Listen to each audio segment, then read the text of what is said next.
네, 아까 저기 그 프로그램에 좀 문제가 좀 있었어 갖고 다시 한번 뭐 이어서 좀 진행해 보도록 하겠습니다. 그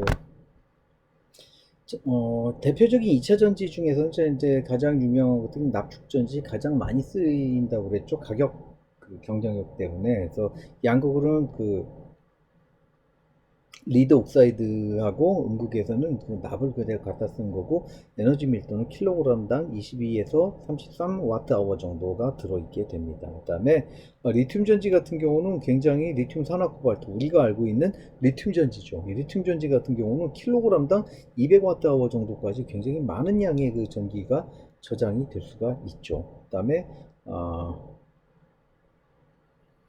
나트륨 황 같은 경우는, 나스전지 같은 경우는 이제 바로 이 전해질 베타 알루미나를 만드는 게 굉장히 어렵다고 얘기를 했고, 그다음에 실제로는 그 에너지 밀도도 은근히 높은 편이에요. 뭐 이거 리튬만큼 높진 않지만, 이제 나트륨이랑 황 같은 경우는 워낙 가격이 싸기 때문에 좀 매력 포인트가 있다고 생각을 했는데, 안전성이 이제 답보가 안 되기 때문에 이제 지금은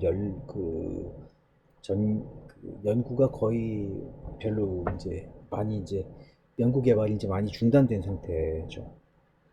그다음에 2차 전지까지 했고, 이제부터 할 얘기가 바로 이제 연료 전지에 대한 얘기를 해보도록 하겠습니다. 연료 전지, 영어로 하면은 퓨얼 퓨얼셀이고, 이놈 같은 경우는 이제 그 발전 장치나 혹은 수송용으로 이제 많이 사용을 하게 되는데, 발전 장치라는 거는 어떤 것들로 많이 사용되냐면은 이제 그 발전 장치로 많이 사용되는 것들이 그 SOFC나 뭐 MCFC 같은 놈들, 이런 놈들 좀 많이 사용을 합니다. 뭐 요건 나중에 종류에 대해서 설명을 하게 되겠고, 일반적으로는 연속적으로 연료를 공급해 줍니다. 그 다음에 연료만 공급해 주는 게 아니라 산화제도 공급을 해 주는 거죠. 바로 산소를 공급해 주죠. 이 연속적으로 계속 공급해 주면서 연속적인 전기 생산을 하는데, 이렇게 되면 내연기관 자동차나 비슷한 모양인 거죠. 수소만 계속 집어넣어 주면은, 혹은 내연기관이라면은 이제 그 연료만 계속 집어넣어주면은 계속 돌아가는 거죠. 그런 식으로 이제 찾아낼 수 있다라, 그런 식으로 이제 작동하는 게 연료전지입니다. 사실은 연료전지는 발전용이라고 얘기를 했죠. 얘는 발전 장치입니다. 그 자체로. 그 다음에 배터리는 에너지를 저장하는 장치인 거고요. 그 다음에 중요한 거는 이제 또 하나, 연료전지 특징 중 하나가 연료전지 기계 장치가 아닙니다. 그래서 전기화학 반응 장치이기 때문에 기계 장치에 이제 영향을 심하게 받는 카론호스 효율의 제약을 받지 않기 때문에 보다 높은 효율을 뽑아낼 수 있다는 장점이 있고요. 그 다음에 똑같죠. 연력학 2법칙의 제약을 받지 않죠. 그래서 일반적인 기계 장치에 비해서 에너지 효율을 상당히 높게 만들 수 있다라는 또 이제 치명적인 장점이 있지만, 아직까지는 이제 가격이 좀 비싸다는 그런 문제들이 있지만, 앞으로 미래는 이 길로 나가야 되지 않겠느냐라고 생각을 하고 있습니다. 그다음에 여기 대해서 조금 더 설명을 해보면, 화학전지라는 놈들이 세 종류가 있어요. 1차 전지, 2차 전지, 연료 전지인데, 1차 전지는 아까 했었죠. 충전이 안 되는 방전. 그다음에 2차 전지는 충방이 가능한 전지고, 연료전지는 연속적인 생산이 가능하다는 건데, 자, 연료전지의 원리를 한번 여기서 보죠. 자, 여기가 에노드입니다. 에노드인 동시에 이제 마이너스 극이고, 여기는 캐소드면서 플러스 극이 됩니다. 왜? 에노드는 여기, 자 보세요. 촉매 표면에서 수소 이온과 전자로 갈라지는 게 보이죠? 수소 이온과 전자로 갈라집니다. 그래서 이쪽에서 전위는 0.0V가 되겠죠. 왜냐면 이거의 전위차니까 0V가 되겠고, 그 다음에 이쪽은 자세히 보세요.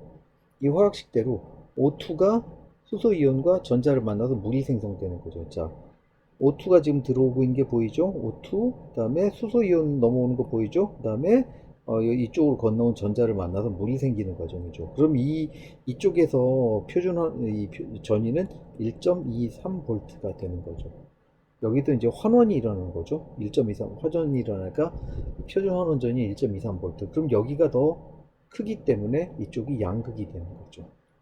자, 이렇게 됐고, 이런 과정인데 문제는 바로 이 전해질, 이게 파란색이 이제 전해질인데 전해질의 종류에 따라서 어떤 종류냐에 따라서 연료전지 종류가 딱 나눠지게 됩니다. 뭐 그다음에 이제 구동 이온이 여기는 H 플러스라고 하면 돼 있지만 OH 마이너스 이온을 또 사용하는 경우도 있긴 있습니다. 뭐 요건 지금 여러분 단계에서 설명하고 하지는 않겠습니다.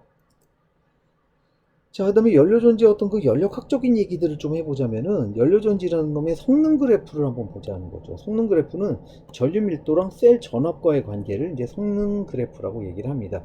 속칭 IV 커브라고도 하고 혹은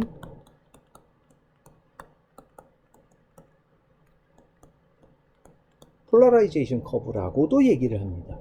자, 이 놈은 어떤 모양이 되냐면은 자, 일단 가역 전압은 이렇게 되죠. 일단 기본적으로는 이게 그 이상적이라면 이렇게 되는데 여기 아마 믹스드 포텐셜 때문에 약간 좀 잃어버리는 게 있고 그 다음에 여기서 이거죠. 여기 갑자기 뚝 떨어진 거 활성 과전압이 이제 지배를 하게 되고 좀 더 전류를 올리면 여기서 이제 저항인 거죠. 여기서 오믹 로스라고 얘기를 하고 그 다음에 여기는 농도차 때문에 벌어지는 거죠. 그래서 여기 캐소드 과전이는 점점 이렇게 갈수록 이제 과전이와 그다음에 저대진 막의 과전이 올라가고 그다음에 에노드의 과전압 쪽은 이렇게 올라간다. 사실은 캐소드의 과전압 쪽이 훨씬 더 큰 거죠. 그래서 캐소드 쪽에서는 이제 캐소드 촉매를 이제 그 촉매 개발하는 것이 사실 관건이 되죠. 이 과전위를 줄인다면 좋은 거죠. 과전위를 줄일수록 좋은 거죠. 그래서 캐소드 전극 촉매를 개발을 해서 이쪽에 과전위를 낮추는 게 숙제인데 이쪽에 캐소드 쪽은 ORR이라고 얘기합니다. 이게 뭐냐면 옥시전 리덕션 옥시전 리덕션 리액션에서 ORR이라고 얘기하는데 ORR 촉매를 개발하는 것이 이제 그 캐소드 그 연료전지 쪽에서 촉매 쪽에서 하는 사람들이 이제 많이 이쪽 일을 하게 됩니다. 그래서 이렇게 됐고 이제 셀 전압이라는 거는 기본적인 그 기전력에서 과전압을 빼준 거죠. 왜 과전압이냐면은 아까 얘기했듯이 과전압이 세 종류가 있다고 그랬죠. 이게 기전력이죠. 그 평형 상태의 전압, 그다음에 여기서 과전위는 액티베이션 전압, 바로 이제 캐소드 쪽, 그다음에 이거 오믹, 요거 얘기하는 거죠. 그다음에 매스 트랜스퍼, 바로 여기 쪽을 얘기하자라는 거죠. 그다음에 이걸 절대값을 사용하는 이유는 뭐냐면은 캐소드 이게 방전인 거죠. 배터리로 치자면 방전은 일반적으로 전류를 마이너스라고 잡아놓고 얘기를 합니다. 왜냐하면 충전하고 반대 방향으로 전류가 흐르죠. 방전 전류는 마이너스를 잡아놓기 때문에 이 역시도 전류는 음수죠. 그렇기 때문에 과전압 역시도 음수가 됩니다. 그래서 음수를 이제 빼버리는 모양인데 그래서 절대값을 사용을 한 거죠. 자, 이런 식으로 가 되는데 자, 이놈도 이제 성능이 좋아지려면 아마 이런 식으로 더 과전위를 낮추면은 더 이런 식으로 성능이 더 좋아지게 되겠죠. 과전위를 낮추는 것들이 이제 숙제가 되는 거죠. 연료전지에 대해서 이제 간단하게 좀 얘기를 했고, 지금부터 할 얘기도 이제 도금에 대한 얘기를 해보도록 하겠습니다. 도금이라는 거는 일렉트로 플레이팅이라고 그러고, 코팅이라고 옛날에 하는데, 코팅은 잘못된 말입니다. 도금입니다. 도금 안에 일렉트로 플레이팅을 하는데, 이거는 금속 이온이 전자를 만나서 그 금속으로 환원되는 과정이죠. 그래서, 이렇게 보면은 전기 결정화 단계를 거치면서 표면에 성출이 됩니다. 이런 식으로. 근데 여기서 하나씩 늘면서 나사형으로 어긋나면서 늘어나고 점점점 계단형으로 이제 전진을 하게 되는데 전류 밀도가 낮은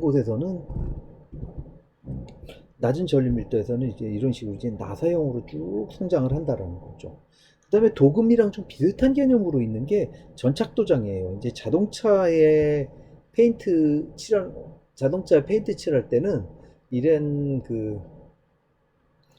전착도장을 거의 일반적으로 사용을 하는데 금속 표면에 전기화학적인 도움으로 페인팅하는 왜냐면 이 페인트를 금속 표면에 굉장히 딱 달라붙게 만들어주는 뭐 그런 식으로 생각하시면 됩니다. 그 다음에 강판을 양극으로 잡아놓은 경우이고 강판을 음극으로 잡아놓은 경우가 있는데 강판을 마이너스로 잡아놓는다면 페인트의 강판을 양극으로 잡아놓는다면은 페인트 구성에 있는 고분자가 CO 마이너스 그룹을 가지게 해서 아마 표면에 최대한 그 전기적으로 또 이제 잘 달라붙게 만들어주는 그런 그런 이제 페인트 구성을 좀 가져야 되겠고요. 강판을 또 강판에 마이너스 전극을 전위를 깔아준다면은 이렇게 해서 그 어떤 그 유기물이랑 NH3 플러스와 같은 이런 양이온이 금속 표면에 끌려서 붙게 만들어줘야 된다라는 거죠. 이런 전착도장이나 도금이나 어떻게 보면 좀 비슷한 개념이라고 생각하시면 됩니다. 근데 다만 좀 다른 거는 도금은 이제 석출이 되는 거고 전착도장은 갖다 있는 놈들은 이제 붙이는 모양이 되는 거니까 비슷하면서도 좀 다르다고 얘기를 할 수 있습니다. 그다음에 전기화학적 기계 공작이라고 얘기하는데 전기화학적으로는 굉장히 복잡한 처리를 할 수 있다는 장점이 있어요. 이게 뭐냐면 일렉트로케미컬 머시닝. 그러니까 머시닝이라는 게 기계를 그 금속 표면을 깎아버리는 건데 이거는 이제 그 전기화학적으로 깎아버리는 거죠. 이런 식으로 이 그림처럼 그 작업 대상에다가 여기다가 그 산을 흘려주면서 그 녹여버리는 거죠. 그래서 금속 쪽에 플러스 극 황산 용액을 계속 흘려주면서 마이너스 극을 가까이 하면은 마이너스 극 쪽에 있는 금속이 산화해서 용해돼서 이제 딱 들러붙는다는 거죠. 이렇게 이런 식으로 이제 기계 공작을 머시닝을 한다라는 거죠. 그 다음에 전기화학적 금속 성형이라는 거는 이제 전기 박판에 원하는 모양으로 구멍을 제작하는데 이거는 그 전기적으로 걸어주면서 그 산화시켜 버리는 거죠. 그래서 이제 전기 면도기의 날망이라든가 커피 필터 같이 이제 구멍이 뽕뽕뽕 뚫려 있게 만드는 그런 이제 판을 만드는 게 여러 가지로 이제 좀 전기화학적 금속 성형이 있는 거고요. 그 다음에 금속의 양극 처리라는데 이걸 이제 에노다이징이라고 얘기합니다. 에노다이징이란 말은 금속 표면에다가 산화물막을 형성시켜서 내 부식성과 기계적 강도 향상 그리고 여기다 착색을 함으로써 또 이제 미관까지 향상 어떤 원하는 모양의 착색을 또 이제 할 수 있다라는 이런 과정인 거죠. 그 다음에 일반적으로는 알루미늄에 많이 사용을 하고 그 다음에 티타늄이나 구리, 강철 등에도 이런 방법을 사용하는데 양극 처리 후에 착색이 또 가능해서 여러 가지 모양의 어떤 그림을 색깔을 넣을 수도 있는 거죠. 그리고 그다음에 10에서 100 마이크론 정도 두께의 두꺼운 산화물층을 형성한다라는 게 이제 금속의 에노다이징은 이런 겁니다. 것들이 있고요. 그다음에 마지막으로 할 얘기가 이제 환경 관련해서 한 전기화학적 기술에 대한 얘기를 해보도록 하겠습니다. 자, 환경 관련된 전기화학 기술을 얘기를 하자면은 일단 기본 첫 번째는 이제 그 금속 속출을 얘기를 해야 되는데 금속 속출은 바로 이제 그 중금속을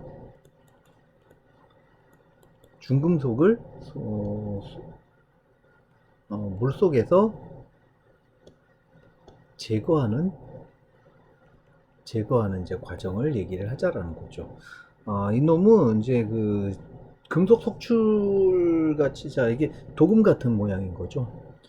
그 금속 이온을 환원시켜서 금속으로 이제 석출시켜 버린다는 거고 도금의 개념을 금속 이온 제거하는 거고 그다음에 전극전위가 너무 낮으면 소소 발생이거나 원하지 않는 금속의 석출 등이 발생할 수 있으니까 여기서 요 사이에 전위를 적당히 알아서 적당히 이제 확실히 계산을 해줘 가면서 똑바로 이제 찾아줘야 된다라는 그런 것들이 좀 있습니다. 그 다음에 수질정화 입장에서는 물속에 들어있는 이제 몸에 해로운 이온들을 제거하는 과정이에요. 약간 중금속 제거하고 좀 비슷하다고 할 수 있지만 이건 금속 제거가 아닌 거죠. 대표적인 게 시아나물 굉장히 강한 독성을 가지고 있는 시아나물을 이제 제거를 하려면은 바로 이제 산화제가 필요합니다. 그래서 이 산화제를 전기화학적으로 생산하는데 시아나물 제거를 하기 위해서는 바로 이런 전기화학 반응을 거치게 되는데 이놈은 하이포아염소산에 의해서 시안이온을 간접적으로 산화시키는 방법, 이런 방법으로 이제 산화를 시키게 됩니다. 자, 그렇게 되면은 그 다음에 이런 놈들이 있고, 그 다음에 물속의 염분 제거를 위해서 전기투석, 일렉트로다이알리시스를 좀 사용하기도 하는데, 이거는 또 그 음이온과 양이온 교환막을 교차로, 이 그림에 여기 이 그림을 보시면 나와 있겠지만, CEM, AEM, CEM, 자, CEM은 양이온, AM은 음이온이죠. 양이온, 음이온, 양음, 양음, 이거를 교차적으로 계속 배치를 한 형태로, 이제 물이 들어가면은 결국엔 정제된 물이 이렇게 나온다라는 거를 이제 이런 방법인 거죠. 그래서 이 방법은 이제 그 담수화, 탄염이라는 얘기는 담수화 공정에서 좀 사용하기도 하고요. 그다음에 식용 소금을 만들 때도 씁니다. 이거는 왜냐면 여기서 이제 그 진한 소금물 같은 경우는 이제 뽑아내는 거죠. 그다음에 식품에서 뭐 염분 제거, 예를 들면 뭐 저염식이나 무염식을 만들 때 이제 어떤 사용하기도 하는 어떤 이런 그런 기술들이 있죠. 이런 것들이 이제 그 환경 관련해 해서 그 전기화학적인 기술들이 이제 사용이 된다라는 거를 여기서 여러분에게 얘기를 하도록 하고, 이걸 마지막으로 이제 그 오늘의 이제 이번 모든 그 강의를 마치도록 하겠습니다. 여러분이 아마 좀 그 전기화학이라 그러면 좀 어렵게 받아들일 수도 있고, 저 역시도 전기화학을 배울 때 상당히 어렵게 받아들였습니다. 근데 나름대로는 저는 좀 알아듣기 쉽게 만들기 위한 노력을 좀 했지만, 여러분이 받아들이시기에는 어떻을지는 모르겠습니다. 자, 이상으로 이번 그 전기화학 모든 수업을 마치도록 하겠습니다. 여러분 수고 많으셨습니다.